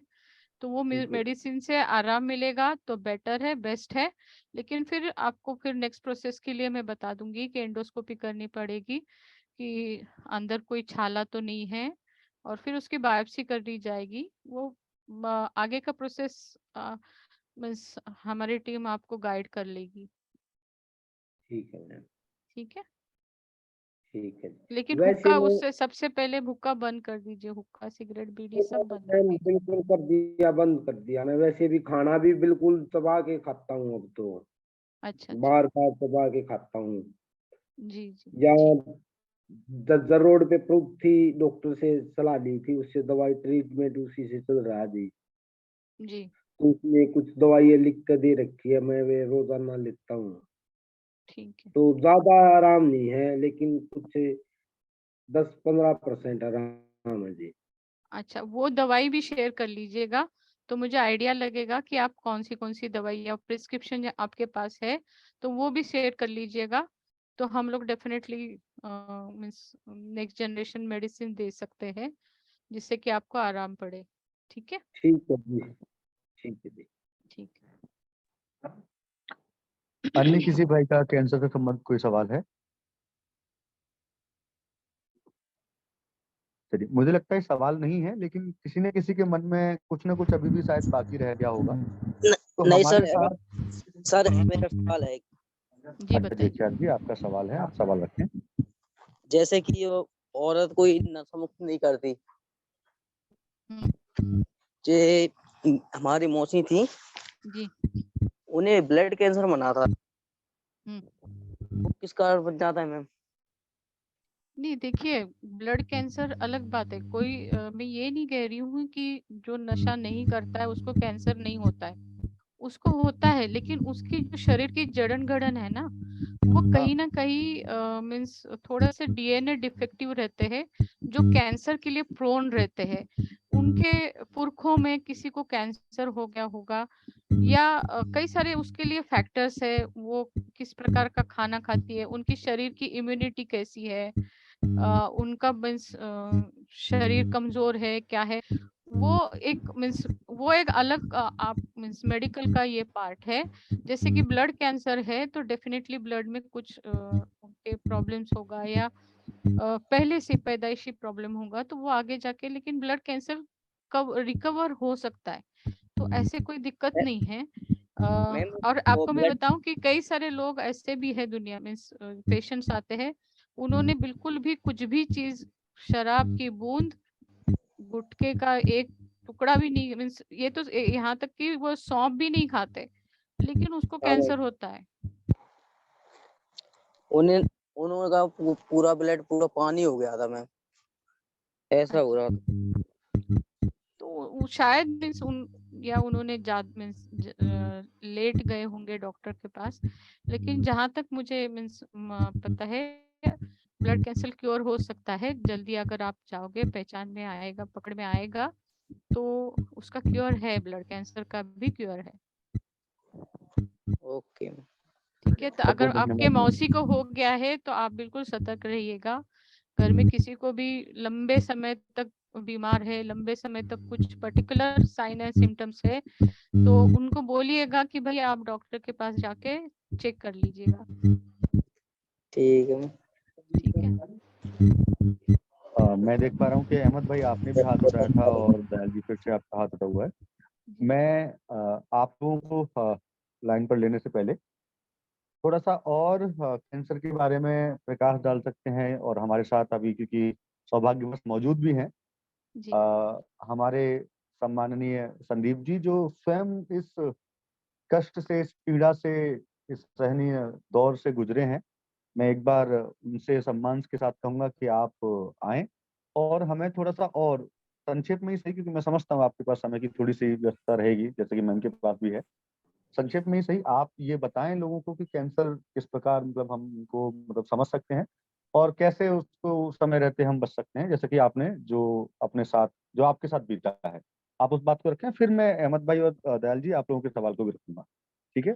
शुक्रिया, बहुत बहुत धन्यवाद विशाल जी, बहुत बहुत धन्यवाद आपको कि आपने इतना अच्छा और बेहतरीन तरीके से अब तक का सेशन को चलाया और साथ में ही डॉक्टर लीना मैम के साथ में लोगों को एक पॉइंट को अच्छे से एक्सप्लेन करके समझा रहे हैं। तो मैम आपको भी ढेर सारी बधाई और बहुत बहुत धन्यवाद कि इतने थोड़े समय में शॉर्ट नोटिस पे आप आकर के जो है लोगों को इतनी डिटेल्ड रूप में समझा रहे हैं जो सच में एक्सपेक्ट नहीं कर रहा था मैं। सो या thank you so very much. तो देखिए साथियों, हम सारे लोग उपस्थित हैं यहाँ पर, ढेर सारे हमारे मन में सवाल है कैंसर को लेकर के। बच्चों में किस तरह होता है, जवान में किस तरह होता है, महिलाओं में किस तरह से होता है, वृद्धावस्था में किस तरह से लोगों को होता है, और उसके बाद में टाइप ऑफ जो ढेर सारे कैंसर्स है उसके बारे में आप लोग का ढेर सारा सवाल है। तो मेरा जैसा कि तो विशाल जी ने बताया उस तरह मेरा खुद का जर्नी है वो मैं आप लोग के सामने रखना चाहूंगा। बात है 2007 की, जिस टाइम पे मेरी उम्र महज 12-13 साल के बीच में थी और मैं उस टाइम पर 7वीं में स्कूल में जाता था। तो मेरे दाहिने हाथ में गांठ हुआ और वो गांठ जो है वो बढ़ता चला गया और सूजन हुआ। तो शुरुआत में तो हमने ध्यान दिया नहीं, लेकिन एक टाइम आने के बाद में वो जो गांठ था वो बहुत ज्यादा हीट रहता था, गर्म होता था बहुत, और बहुत ज्यादा जो है दर्द करता था। दिन तो किसी तरह से निकल जाते थे बट रात में बहुत ज्यादा दर्द होता था और नींद जो है, रातों की नींद भी नहीं हो पाती थी। तो जब भी वो दर्द मेरी क्षमता के ऊपर गया तब मैं जो है घर पे बताया इसके बारे में। उसके अलावा मैं बचपन में बहुत ज्यादा बदमाश था, मैं लोगों को मारता था और डेली कोई ना कोई एक ना एक क्या बोलते हैं कंप्लेंट जो है वो घर पे आता था, कोई ना कोई लेकर के आता था कि आज ये बंदा मेरे बच्चे को मार दिया, उसको ये कर दिया। सो उस तरह से कुछ जर्नी थी। जब भी मैं घर पे बताया तो 2-4 लगा हमको मम्मी से, पापा से, और फिर उसके बाद हल्दी प्याज वगैरह मतलब डालना चालू किए हाथ में। फिर उसके बाद लोकल के डॉक्टर के पास गए, वो कुछ इलाज दिए 1-2 महीना। फिर उसके बाद उनसे बड़े डॉक्टर के पास गए। फिर उसके बाद मैं तो डिस्ट्रिक्ट लेवल के हॉस्पिटल पर गया, जो सरकारी हॉस्पिटल होता है, वहां पर गए। तो डॉक्टर ने एक्सरे करा और उनको कुछ समझ नहीं आया। डॉक्टर ने एक्सरे करा और देखा और बोले कि ये हाथ में कुछ तो दिक्कत है, पस है, शायद ये जो है पस है, लेकिन ये मेरे समझ के बाहर है। तो उन्होंने फिर से 1 सप्ताह का दवा दे दिया। फिर उसके बाद दूसरे जिले में गया। तो इस तरह से भटकते भटकते 4-5 महीने का समय जो है वो चला गया। फिर उसके बाद गोरखपुर गया। गोरखपुर में एक डॉक्टर ने बायोप्सी करा, इधर से एक छोटा सा टुकड़ा निकाला। फिर उसके बाद जांच हुआ और डॉक्टर ने बोला कि हाथ में हमारे कैंसर हो गया है और हाथ को इधर से काट करके निकालना पड़ेगा। अगर आकर के कल ही नहीं एडमिट हो गए और ऑपरेशन नहीं कराए तो शायद मेरी जान जा सकती है, ऐसा वो डॉक्टर ने हमारे पापा जी को बताया। तो पापा जी तो ओपीडी से निकलने के बाद में रोने लगे और हमको पहले ही ओपीडी के बाहर में डॉक्टर बिठा दिया था और क्या हो रहा है उसके बारे में हमें जानकारी नहीं था। अगले ही दिन हम लोग तो बॉम्बे के लिए आते हैं तो, और मुंबई में हमारे अंकल जी थे और साथ में उनके जो लोकल डॉक्टर थे उनके पास गए और फिर अगले ही दिन हम लोग जो है तो मुंबई में टाटा हॉस्पिटल है वहां पर गए। तो 6 मार्च 2007 को मैं टाटा हॉस्पिटल में गया, वहां पर फाइल बना। शुरुआत में 28 दिन जांच हुआ, सिटी स्कैन, MRI, खून का जांच, हर एक प्रकार का जांच। वो सब होने के बाद में फिर उसके बाद में कीमोथेरेपी लगना चालू हुआ। तो शुरुआत में 6 साइकिल लगे थे कीमोथेरेपी और फिर उसके बाद में सर्जरी हुआ। तो जब सर्जरी हुआ तो ये जो ह्यूमरस बोन इसको बोलते हैं, ये हड्डी जो है पूरा का पूरा डॉक्टर ने चेंज किया। वो बोन मेरा वाला निकाल करके कुछ उधर लगाए वो मेटल का आई थिंक। तो उसके बाद में वो सर्जरी होने के बाद में 8 साइकिल कीमोथेरेपी और दिए। तो एक कीमोथेरेपी जो चलता था वो 21 दिन मतलब जो केमो लगता था 5 दिन के लिए, फिर 21 दिन का बीच में देते थे रेस्ट, गैप देते थे, और 21 दिन बाद फिर दूसरा केमो। तो मेरा वाला जो प्रोटोकॉल था वो इस तरह से कुछ था। तो 1 साल का इलाज हुआ, टोटल 12 महीना मैं हॉस्पिटल में था, 14 साइकिल टोटल लगी थी केमोथेरेपी, और बोन जो है रिप्लेस हुआ और मैं एकदम ठीक हो गया। तो उसी टाइम पे, जिस टाइम पे मेरा ट्रीटमेंट चल रहा था, और हमने देखा कि शाम में हम लोग वार्ड में होते थे, ऐसा एक रूम में वार्ड, मतलब रूम के जैसा वार्ड होता था, और एक रूम में 4-5 बेड होते थे। तो हम लोग रात में जो है साथ में डिनर करते थे, खाना खाते थे, बट सुबह होते होते एक आध बेड जो है खाली हो जाता था। तो मुझे समझ में आता था कि शायद वो अभी रहा नहीं दुनिया में, बट मैं ये किसी को पूछ नहीं पाता था उस टाइम पे। ये बात की समझ आई हमको, डॉक्टर ने बोला जो सर्वाइवल रेट है और क्या सिचुएशन है इंडिया में जो कैंसर का और ट्रीटमेंट का। तो वहीं से ही सोच बनी थी कि मैं यहाँ से ठीक होने के बाद में आगे चल करके कैंसर और बाकी डिसीज के लिए मैं जो काम करूंगा। उम्र बहुत छोटी थी, महज 12 साल था, 12-13 साल। किस तरह से करना है, कैसे करना है, कुछ समझ नहीं था, लेकिन एक ड्रीम, एक सोच बन गया था। आगे बढ़ने के पहले कुछ और बिंदुओं के ऊपर मैं यहाँ पर बात रखना चाहूंगा, ये समझना बहुत ज्यादा जरूरी है। कैंसर का ट्रीटमेंट जो डॉक्टर देते हैं उनका रोल, और प्लस जो पेशेंट होता है और पेशेंट के जो रिलेटिव होते हैं उनका रोल, वो दोनों रोल जो है 50-50% होता है। वो क्यों, मैं वो बोलता हूँ। डॉक्टर जो है वो आपको दवाई देते हैं, आपका जांच हॉस्पिटल में करते हैं और आगे का ट्रीटमेंट के बारे में बताते हैं, पर जो डॉक्टर समझाए होते हैं उस तरह से आकर के घर पे आपको आगे जो है दवाओं का अनुपालन करना होता है। का मतलब सुबह में आपको टब में बैठना है, माउथ वॉश करना है, आधा घंटा बाद कुछ खाना है, ज्यादा तेल मसाला मिर्च वाला चीज नहीं खाना है, कोई भी तंबाकू, गुटखा, पान, सिगरेट, बीड़ी कुछ भी नहीं लेना है। इलाज के टाइम पे आपको बहुत अपना शारीरिक रूप से ही नहीं बल्कि मानसिक रूप से भी ख्याल रखना है। ये सोच होनी चाहिए कि मुझे इससे निकलना है, मुझे इससे ठीक होना है। मुझे आज भी याद है मेरे साथ में जो इलाज चल रहा था बच्चों का, उसमें से एक लेडी थी, लेडी नहीं वो लड़की थी, उसका उम्र 16 साल था, मेरा उम्र 12 साल था। उनके पापा जब आते थे मेरे पापा के पास में, वो जो परिवार बिहार का था, तो मेरे पापा के पास जब आते थे तो उनका ये बात हमेशा बोलना होता था, जानते क्या, कैंसर ना बड़ी खतरनाक बीमारी, जेकरे हो जा ते जान ले भगवान के उठा ले, तू मर जा।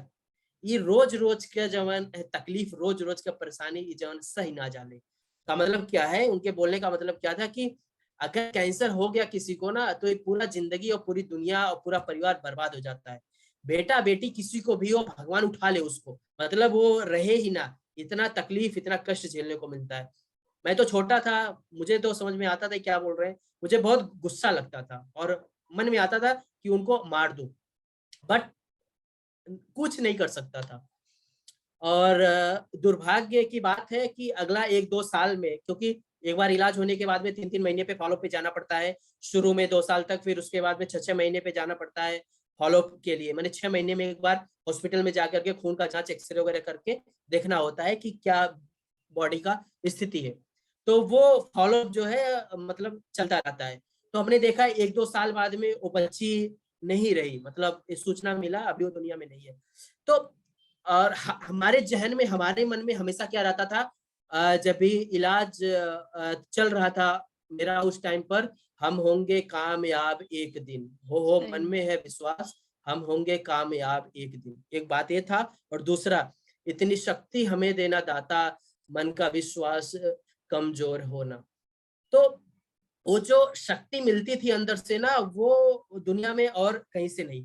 तो जब मन के हारे हार है, मन के जीते जीत है। तो ये सब कुछ पॉइंट्स है जो बहुत महत्वपूर्ण जो है, कि जब डॉक्टर दवा देते हैं, इलाज करते हैं। और एक बात और, ये कैंसर ही नहीं, कोई भी डिसीज हो, हम खाना खाते हैं ना, खाना, दाल चावल रोटी सब्जी या जो भी हमको मिले, चटनी रोटी, तो हम खाते हैं और क्या बोलते हैं, बड़ी तकलीफ है जिंदगी में, बड़ी परेशानी है, खा तो रहे हैं लेकिन मर जाएंगे, और मरना ही है, क्या मतलब है सब सेब खाने का, काजू खाने का, बादाम खाने का। तो फिर आपको तो कोई नहीं रोक सकता और कोई बचा भी नहीं सकता है। दैट्स वेरी सिंपल भाई। मैं बोलता हूँ चटनी रोटी खाइए, नमक तेल रोटी खाइए, लेकिन वो खाइए ये सोच के खाइए कि ये मैं रोटी खा रहा हूँ, इस शरीर में जाएगा और मैं एकदम स्वस्थ हो जाऊंगा, मैं एकदम से ठीक हो जाऊंगा, और जो रोग है, जो तकलीफ है, जो कष्ट है, जो परेशानी है, जो दर्द है, ये जाकर के रोटी हमारे जो शरीर में जो क्षमता लाएगी, रोग से लड़ने की क्षमता आएगी और मैं ठीक हो जाऊंगा। वो बोलना और वो अंदर अपने आप को समझाना बहुत जरूरी है। अदरवाइज कोई इलाज दे, कुछ भी करे, मन के हारे हार है, मन के जीते जीत है। जब आपको लगेगा कि हाँ हम इससे ठीक हो सकते हैं, तो आपको कोई नहीं रोक सकता है। फिर क्या था, फिर वही था कि हमने लिया ट्रीटमेंट, गांव में गए, आगे का एजुकेशन कंप्लीट करा, ड्रीम था कुछ करना है, नेटवर्क मार्केटिंग में काम करा 1-2-3 साल, इधर उधर भटक गया। फिर उसके बाद बॉम्बे आया, फिर यहाँ पे 5-6 एनजीओ के साथ में काम करा, Indian Cancer Society, We Care, Access Life और कैन किड्स, इन सारे एनजीओ के साथ काम करा। बच्चों बुजुर्गों सारे लोग के लिए काम करा। टाटा, वाडिया, साइन, नायर, केईएम, जो मुंबई के बड़े बड़े हॉस्पिटल है उसमें जाता था। जो गांव से पेशेंट आते थे, जिनके पास में रहने के लिए, खाने के लिए, इलाज के लिए फैसिलिटी सुविधाएं जानकारी नहीं होती थी, उनको जानकारी देता था, सुविधाएं दिलाता था। सिलसिला इस तरह से चालू हुआ और फिर हम लोग ने 2017 में मुंबई मैराथन दौड़ना चालू किया। तो मुंबई मैराथन जो होता है उसमें देश भर से ही नहीं बल्कि दुनिया भर से लोग आकर के उसमें दौड़ते हैं। तो उसमें हम लोग जाकर के दौड़ने का सिर्फ महज एक मकसद था कि हम जो है पूरी दुनिया को बता सके कि कैंसर सर्वाइवर भी सामान्य जिंदगी जीते हैं और वो भी सामान्य लोगों की तरह दौड़ सकते हैं, और वो हम लोग जो है दौड़ना चालू करें। तो हमने एक जो कैंसर सर्वाइवर्स का सपोर्ट ग्रुप बनाया। तो उस टाइम पे शुरुआत में 4 लोग जुड़े थे और आज के डेट में पूरे इंडिया में अराउंड 1650 लोग, 1650 से ज्यादा लोग उस ग्रुप का हिस्सा बन चुके हैं। और आज मैं आपको बताऊं, जिनका इलाज मेरे साथ में चला था उसमें से एक मेरा फ्रेंड है जो जिसका एमबीबीएस पूरा हुआ केईएम हॉस्पिटल से, और उसका कल मतलब यस्टरडे जो बीत गया कल, वो कल उसका एडमिशन जो है जेजे हॉस्पिटल में हुआ है, MS in surgery, general surgery के लिए वो एडमिशन लिया है। मेरे साथ का चला हुआ इलाज के लोग आज टाटा हॉस्पिटल में मतलब ऑन्कोलॉजिस्ट है, पीडियाट्रिक ऑन्कोलॉजिस्ट है, जो लोग जो है पेशेंट्स को देखते हैं और उनको जो केमोथेरेपी दे रहे हैं। मेरे साथ के लिए हुए इलाज के लोग आज के डेट में इन्फोसिस जो कंपनी है उसमें इंजीनियर है, एक बंदा है जो टाटा ट्रस्ट में सीए थे, अभी उसके बाद में डिलॉयट करके कंपनी उसमें जॉब कर रहे हैं। तो और इस तरह से लोग अलग अलग जगह पर गए और मैं बन गया सोशल वर्कर। तो मैं डीजी स्वास्थ्य फाउंडेशन शुरुआत किया 2020 में। तो डीजी स्वास्थ्य के बारे में हम आपको जरूर बताएंगे, उससे पहले और थोड़ा सा इसके बारे में बताना चाहते हैं। तो हम लोग मुंबई में, महाराष्ट्र में, यूपी में, बिहार में, हर एक स्टेट में जो है कैंसर का अवेयरनेस रैली निकालते हैं। हम लोग गांव गांव में जाते हैं, स्कूल्स में जाते हैं, मार्केट जाते हैं, चौराहे पे जाते हैं, जा करके लोगों को लिटरेचर्स देते हैं, पैम्पलेट्स देते हैं, जानकारी देते हैं कैंसर के बारे में, और इसका कहाँ कहाँ पर इलाज हो सकता है, कौन कौन सा एनजीओ सपोर्ट कर सकता है, सरकार की कौन कौन सी स्कीम है जिसके जरिए आपको जो है मदद मिल सकती है, उन सब चीजों के बारे में डिटेल्ड में जानकारी देते हैं। और प्लस हेल्पलाइन नंबर भी देते हैं, किन्हीं को कोई सिम्टम्स अगर लक्षण नजर में आ रहा है तो हमसे संपर्क करें, हमसे बात करें, हम डॉक्टर से जो कंसल्टेशन दिलाएंगे और आपको बड़े अस्पताल में लेकर के जाएंगे और वहां पर इलाज जो है कराएंगे। इलाज के लिए अगेन जो बात आती है, जितनी भी प्रकार की सुविधाओं की सपोर्ट की जरूरत है वो सब चीजें दिलाएंगे। तो वो सारी चीजों की जो सोच था कि शहर में एक हद तक हमने जो है 5 साल काम किया। 5 साल जो है मुंबई में था, उसके बाद 2020 में गाँव गया, फिर देखा कि आज भी लोगों के सामने वही सारी समस्याएं, तकलीफें, परेशानियां हैं। आज भी महिलाओं को कोई तकलीफ होती है तो अपने हस्बैंड को, अपने घर वालों को नहीं बताती हैं और मेडिकल स्टोर से दवा मंगवा करके खा लेती हैं, लेकिन जब तकलीफ ज्यादा बढ़ जाती है तब शायद अपने घर वालों को बताती है, फिर डॉक्टर के पास जाती है, फिर उससे बड़े हॉस्पिटल में जाती है।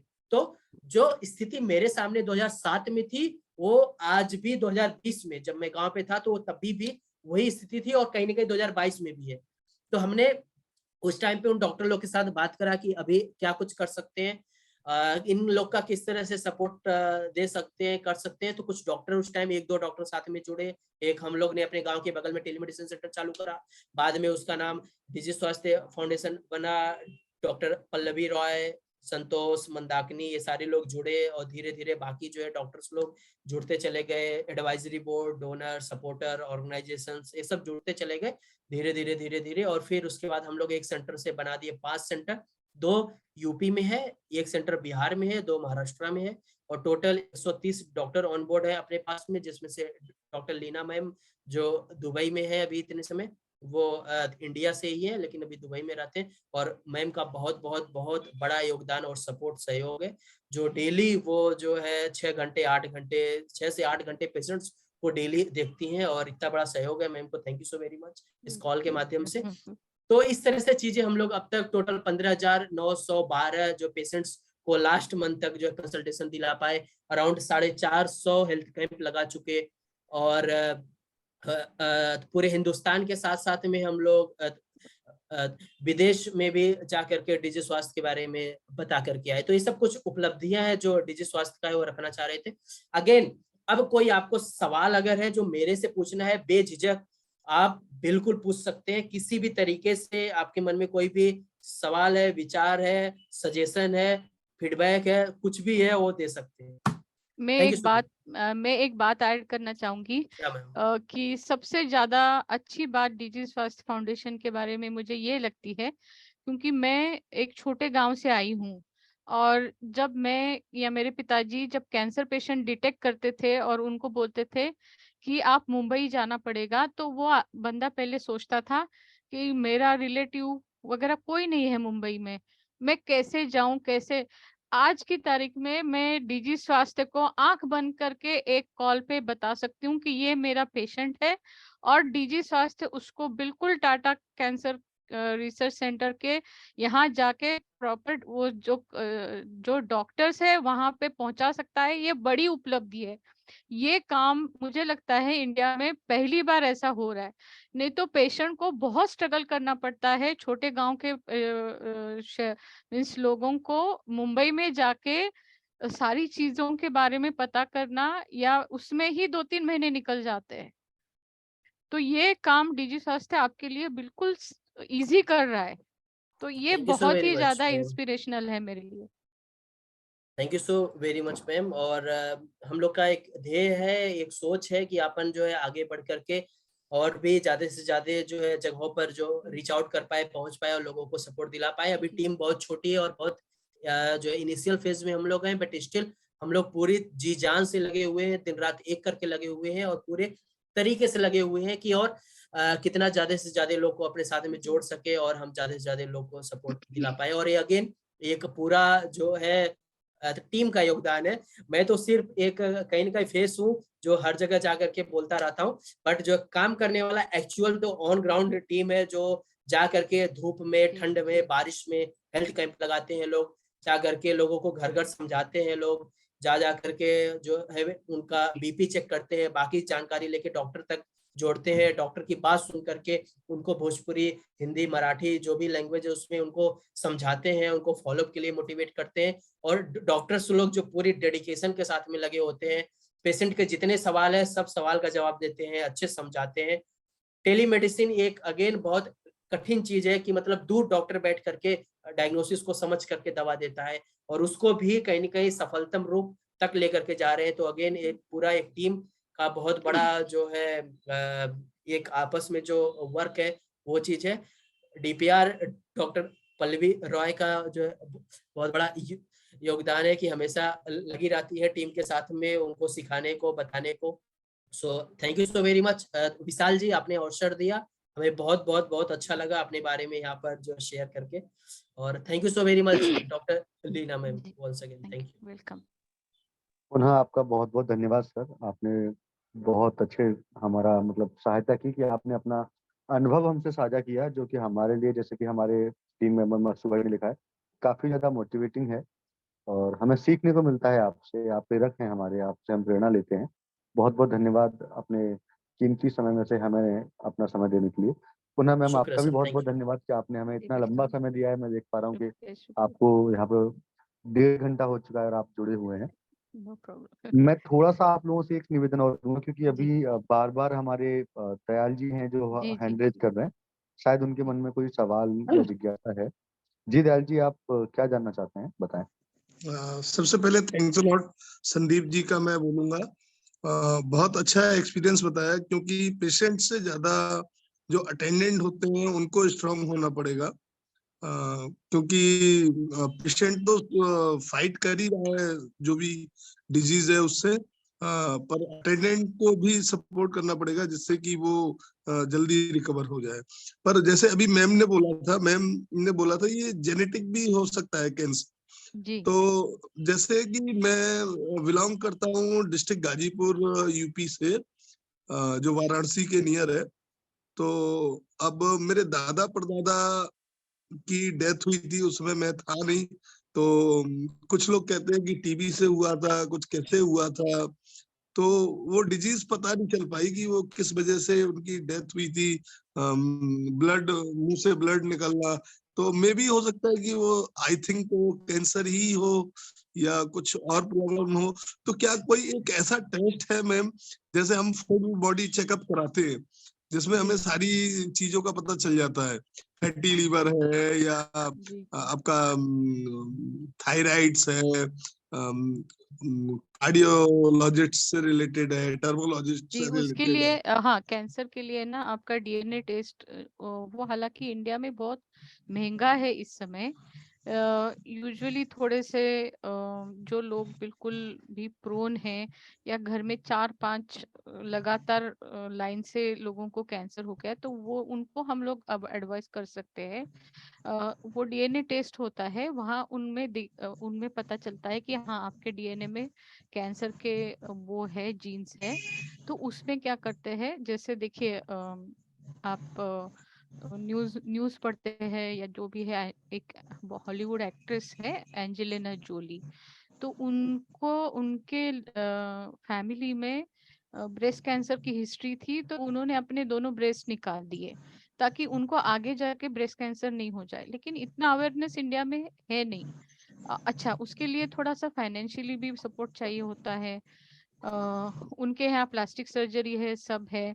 तो हाँ, यहाँ इंडिया में भी ऐसा है, कर सकते हैं हम लोग, टेस्ट कर सकते हैं, लेकिन अभी इतना फ्रीक्वेंटली लोग नहीं कर सकते या डॉक्टर एडवाइस नहीं कर सकते। बट बिल्कुल आपके क्लोज रिलेटिव जैसे पापा है, बहन है, घर में 3-4 लोगों को कैंसर की हिस्ट्री है, तो डेफिनेटली आपको डॉक्टर लोग सलाह देंगे कि आप गो फॉर डीएनए चेकिंग।